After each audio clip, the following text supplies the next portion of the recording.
Assalamu alaikum wa rahmatullahi wa barakatuh. How are you? I hope you all are feeling fine and also I am. আজকে আপনাদের জন্য যে ক্লাসটি নিতে যাচ্ছি এই ক্লাসটি অত্যন্ত সুন্দর এবং খুবই পছন্দের হবে এবং প্রয়োজনীয় বটে। প্রাইমারি স্কুলে পড়াশোনা করতে গিয়ে যেই বিষয়গুলি মিস্টেক করেছিলেন ওই বিষয়গুলি নিয়ে আজকে আমাদের আলোচনা। রিডিং শিখতে পারেননি তাই তো আপনি স্পিকিং শিখতে পারেননি, রিডিং শিখতে পারেননি তাই তো আপনি গ্রামার শিখতে পারেননি, রিডিং শিখতে পারেননি তাই তো আপনার মুখের জড়তা ইংরেজিতে দূর হয়নি। এই জন্য মুখের জড়তা দূর করা এবং রিডিং শেখা এগুলোই কিন্তু আমাদের ক্লাসের প্রধান কাজ। এছাড়া আমাদের সেন্টার ইউনিক ইংলিশ ফ্যামিলিতে প্রত্যেকটা ছাত্রদের রিডিং এর প্রতি গুরুত্ব এবং মুখের জড়তা দূর করার বিভিন্ন উপায়ে কাজ করা হয়। একটা আপনাকে উদাহরণ দিলে বুঝতে পারবেন যে কি কি স্টাইলে আমরা কিন্তু ছাত্রদের মুখের জড়তা দূর করতে চাই। যেমন পেন, টেন আর can, can ten pen, pen ten can, can ten pen, এই তিনটে কথাকে আমরা কিন্তু দুই লাইনে উল্টো পাল্টা করেছি। এটাকে বলা হয় ঠাং টুইস্টা, ঠাং টুইস্টা, অর্থাৎ মুখের জড়তাকে দূর করার জন্য ঠাং টুইস্টা শিখতে হয়। এটা যদিও আমার তৈরি করা নয়, তবে অনেক বিষয় অনেকেই এই ঠাং টুইস্টার উপর কাজ করেছেন, বিদেশিরা, ব্রিটিশের আর বাংলাদেশেও একজন শিক্ষক উনিও কিন্তু ঠাং টুইস্টার উপরে ছাত্রদের মুখের জড়তা দূর করে থাকেন। আপনারা হয়তো নতুন শুনছেন ঠাং টুইস্টা কি জিনিস। ব্রিটিশের পদ্ধতি এবং আমেরিকান পদ্ধতিগুলো আমরা ওদের যে মুখের স্টাইল, ভাষা, এগুলো কিন্তু আমরা সহজে রপ্ত করতে পারি না। ব্রিটিশরা টকে ঠ বলে, পকে ফ বলে, ককে খ বলে। তো পেন হবে ফেন, টেন হবে ঠেন আর ক্যান হবে খ্যান, ফেন ঠেন খ্যান, ফেন ঠেন খ্যান। তো আমরা দেখেন এটাকে আমি একটু মুখের জড়তা দেখানোর জন্য বলি ফেন ঠেন খ্যান, এটাকে উল্টো করলে হয় খ্যান ঠেন ফেন। তো এটাকে আমরা দুটোকে একসঙ্গে বলবো, আমরা একদমে অনেকবার বলার চেষ্টা করব, তাহলে আমাদের কিন্তু এখানে মুখের জড়তাটা দূর হবে। আমরা কিন্তু এইভাবে বাচ্চাদের যাদের মুখের জড়তা রয়েছে তাদের নিয়ে আমরা কাজ করে থাকি বা কাজকে আরো ভালোভাবে করার চেষ্টা করব।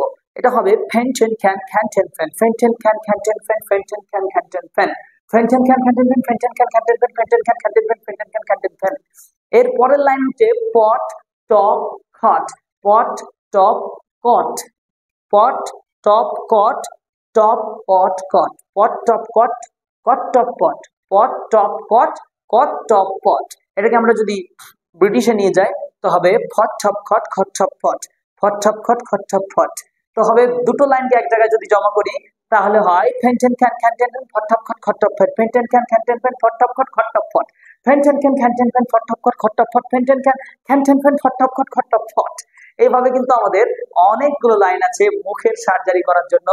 আপনার মুখটা আগুন হয়ে যাবে, বাংলা ভাষা আপনি ভুলে যাবেন, বাংলা বলতে গিয়ে আপনার আটকে যাবে, কিন্তু ইংরেজি আপনার আটকাবে না।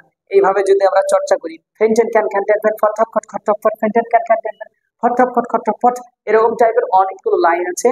প্রায় 35-40টা লাইনের সঙ্গে আমাদেরকে এভাবে মিলিয়ে টোটালটাই বলতে হবে, তাহলে অনেক জড়তা দূর হবে। ওইটা হচ্ছে জড়তা দূর করার উপায় নিয়ে আমরা একটা কাজ করি।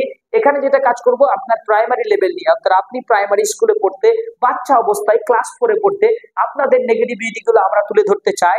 অনেকে বলছে এতদিন পারেনি আর কি হয়, অনেকে বলছে খুব চেষ্টা করলাম, কত মাস্টারের কাছে গেলাম আর কত জায়গায় না পড়লাম, কত চেষ্টা করেছি হয়নি, পারিনি, আমার দ্বারা হবে না, আমি পারবো না। ইংরেজিকে নিয়ে জীবনে যে কত বড় ভয়, ইংরেজিকে করতে জয়, তিনটে জিনিস থাকতে নয়, ইংরেজিতে যে কত বড় ভয়, এইটা যদি দূর করতে হয় তবে তিনটে জিনিস থাকতে নয়, সেটা হচ্ছে ঘৃণা, লজ্জা, ভয়। ঘৃণা, লজ্জা, ভয়, তিন থাকতে নয়। ঘৃণা যদি করেন তাহলে যেতে পারবেন না জায়গাতে, লজ্জা যদি করেন শিখতে পারবেন না বলার অভাবে, আর লজ্জা, ঘৃণা, লজ্জা, ভয়, আর ভয় যদি করেন হবে না। তিনটে জিনিস আপনার থাকা যাবে না, ঘৃণা, লজ্জা, ভয়, তিন থাকতে নয়। আবার এই তিনটে জিনিসই থাকতে হয় বাস্তব জীবনে। ঘৃণা যদি না থাকে, খারাপ জিনিস দেখে যদি ঘৃণা না হয়, আপনি মানুষ না। আপনার আপনি একজন মানুষ হওয়া সত্ত্বেও আপনার পোশাক আশাক যদি পশুর মতো হয়, আপনি মানুষ না। অর্থাৎ আপনাকে লজ্জা থাকতে হবে। আপনি ভয় করছেন না, এটাও আপনি মানুষ না, আপনাকে ভয় করতে হবে। আপনি আপনার ভয় করার জায়গায় ভয় করতে হবে। তবে পড়ার ক্ষেত্রে তিনটে জিনিস নয়, তিন থাকতে নয়, ঘৃণা, লজ্জা, ভয়। যদি ইংরেজি শিখতে হয় তাহলে অবশ্যই সে যেন এই তিনটে জিনিসের সঙ্গেই রয়। কথা হলো আমরা আজকে শেখাবো আপনাদেরকে রিডিং এর ক্লাস। ই এর ব্যবহার। ই এ মানে হচ্ছে হস্যিকার। হস্যিকার কিভাবে হবে দেখেন, টি ই এ, টি মানে হচ্ছে ট, আর ই এ মানে হচ্ছে তার আগের অক্ষরটাকে দিবে। দুজন মিলে, এখানে আলাদা আলাদা কাজ না, দুজনকে একসঙ্গে কাজ করতে হবে। অর্থাৎ টি ই এ মিলে তো হস্যিকার হয়, তো হয়ে গেল toy হস্যি T, T E A, T. S E এ হবে আপনার সি, সি মানে সমুদ্র, পড়েননি? সি মানে সমুদ্র, সি। টি, টি লাগান এখানে, হয়ে যাবে সিট। এখানে একটা এম লাগান, হয়ে যাবে টিম। ওই একই ব্যাপার, শুধু ই এ থাকলে হস্যিকার হয়। আমি বড় করে যদি বলি D R E A M, তো ডি আর মানে ডয়ে, রফালা, ই এ মানে হস্যিকার, এম মানে ম, হবে ড্রিম। সহজ পড়া। এইভাবে আমাদেরকে কিন্তু আমি যতই কঠিন দিই না কেন সেটা আপনার কাছে অবশ্যই সহজ হওয়ার দরকার। টি আর ই এ টি, ট্রিট। খুবই সহজ, আমি যেভাবেই বলি না কেন, কারণ সহজ আছে। টি মানে হচ্ছে ট, আর মানে হচ্ছে রফালা, ই এ মানে হস্যিকার, আর টি মানে ট, তো হয়ে যাবে ট্রিট। এই ছাত্রদেরকে, বাচ্চাদেরকে ক্লাস 1-এ পড়া, 2-এ পড়া ছাত্রদের সঙ্গে আপনি যদি এই সমস্ত নিয়মগুলোকে একটু শেয়ার করেন, একটু যদি আপনি শেয়ার করেন, দেখবেন আপনার এই শেয়ারে তারা অনেক কিছু শিখতে পারছে। আপনি শুধু একটু শেয়ার করতে হবে। আপনি যদি শেয়ার করেন তো অবশ্যই আর তারা বুঝবে, তারা সুন্দর করে বুঝবে। আপনি যদি শেয়ার করেন, আপনি যদি বোঝান, তো তারা বুঝবে ক্লিয়ার, আর তারা হবে রিডিং পড়ার দারুণ প্লেয়ার। এই জন্য আমাদেরকে রিডিংটা শিখতে হবে। রিডিং যে বানানটা বলছি, রিডিং বানানো কিন্তু এই জেলখানাতেই কিন্তু ভর্তি হয়ে আছে। দেখেন, আর ই এ ডি, ই এ থাকলে হস্যিকার, আর মানে র, আর মানে হচ্ছে র, আর ই এ মানে হস্যিকার, আর ডি মানে ট, তো হচ্ছে রিড। তার সঙ্গে আইনজি যুক্ত করা হয়েছে রিডিং, অর্থাৎ রিড। এই রিডটাও কিন্তু ওর সঙ্গেই যুক্ত, ওই যে রিড। আবার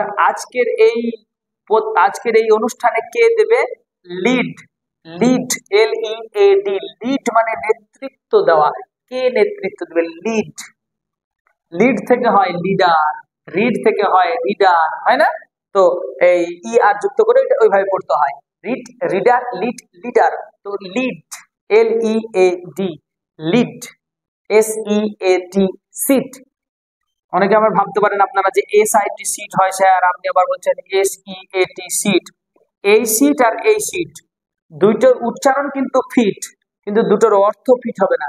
সিট আর সিট, এই সিট মানে বসা, এই সিট মানে বসা, আর এই সিট মানে হচ্ছে আসন। এই সিট মানে বসা, আর এই সিট মানে বসার জায়গা, আসন। সিট যাকে বলেন, আমি সিট বুকিং হয়ে আছে, ওই সিট বানানো হবে S E A T. R seat মানে বসা, আমি বসতে চাই, I want sit, I want to sit, আমি বসতে চাই। উইল ইউ সিট, আপনি কি বসবেন? Please, could you please sit, আপনি কি এখানে দয়া করে বসতে পারেন? এইভাবে আপনি কিন্তু আমি কথা বলতে পারি। ওটা হচ্ছে এস আই টি, সিট। আপনারা বুঝতে পারছেন? এইভাবে কিন্তু আমরা ইংরেজিতে ই এর ব্যবহার তুলে ধরতে পারি। ইচ্ছে মতো আমরা কিন্তু ই এ দিয়ে ইংরেজিতে কথা বলতে পারি। আর ই এ এল, রিয়েল। একটা মোবাইলের নাম আছে না, রিয়েলমি, মি তো মি হয়ে গেল, আর ই এ এল, রিয়েল। এই যে আর মানে হচ্ছে র, ই এ রি, এল থেকে একটু একটু উচ্চারণটা আলাদা হয়ে হবে রিয়েল।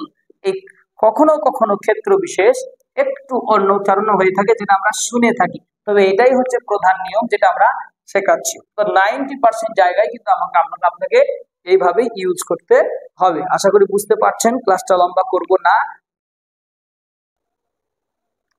তো আমরা ক্লাসটিকে লম্বা না করে এখান থেকে কি করব, আজকের ক্লাসটি খুবই সহজ ছিল, তাই লম্বা না করে আমরা এই ক্লাসটাকে এখান থেকে ইজি করে ফেললাম। পরবর্তী ক্লাসের জন্য আপনারাও অপেক্ষায় থাকবেন, আমরাও পরবর্তী ক্লাস আসার জন্য অপেক্ষায় রয়েছি। উভয়ের অপেক্ষা আমাদের শিক্ষা, আর আমাদের শিক্ষা মানে শুধু শিক্ষা নয়, এটা হলো আপনার আমার ভিত্তিকে গড়ে তোলা। এটাই আমার আপনার একমাত্র শুধুমাত্র উদ্দেশ্য। তাই আজকে আপনাদেরকে এই বলেই বিদায় নিলাম। আসসালামু আলাইকুম ওয়া রাহমাতুল্লাহি ওয়া বারাকাতুহু।